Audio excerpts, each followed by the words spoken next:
උගන්නද්දි මම බැලුවා. හරිද? ඒ කියන්නේ මට මොනවද පුළුවන් දැන් මම බැලුවා මට සින්දු කියන්න පුළුවන්ද? සින්දු කියන්න පුළුවන්ද කියලා ඔන්න මට බෑ. තේරෙනවද? මට ඒතකොට නටන්න පුළුවන්ද බැලුවා නටන්න බැලුවා නටන්නත් බෑ. හරිද?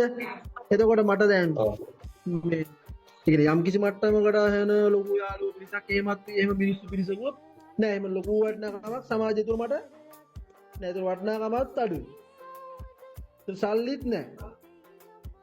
යාළුවොත් ලොකුවට නෑ. යාළුවෝ ඉන්නවා අඳුරනවා හැබැයි ගොඩාක් අර නිකන් අර බේස් පේනලා එහෙම මොකොත් මට එහෙම මිනිස්සු ඉදී ඉඳලත් නෑ කවදාවත් ඉඳලත් නෑ. අදර ඉන්නෙත් නෑ මම එහෙම ආශ්‍රය කරන්න දන්නෙත් නෑ. එතකොට දැන් මේ හැමදේම මම මේ දැන් එතකොට මට මේ හැමදේම බෑනේ.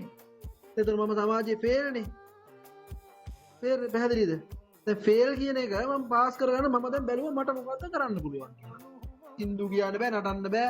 හරි සල්ලිත් නෑ කිසිම සමාජයේ වටිනාකමකුත් නෑ. දැන් මට කරන්න දෙයක් නෑනේ. හැබැයි මට එක දෙයක් ක්ලික් වුණා.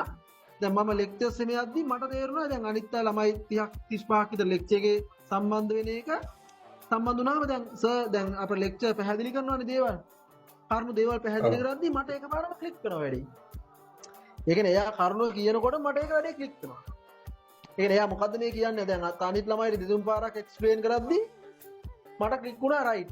ඒ කියන්නේ මට එකපාරම කියනකොටම රයිට් මේක තමයි මේ කියන්නේ කියලා මට ඒ කියන්නේ ඒකට උදාහරණ දෙන්න පුළුවන් උදාහරණත් මගේ ඔළුවේ කියන්නේ හැදෙනවා කියලා මට තේරුණා. අන්න ඒක නිසා මම තීරණය කරා රයිට් මට හැකියාවක් තියෙනවා උගන්නන්න. මට හැකියාවක් තියෙනවනේ දේවල් පතක තියාගන්න. මතක තියාගැනීම හැකියාව කියන එක මගේ ඇඟේ තියෙනවා කියන මට තේරුණා. අන්න ඒක නිසා තමයි මම මේ උගන්නන ක්‍රියාවලියට ආවේ.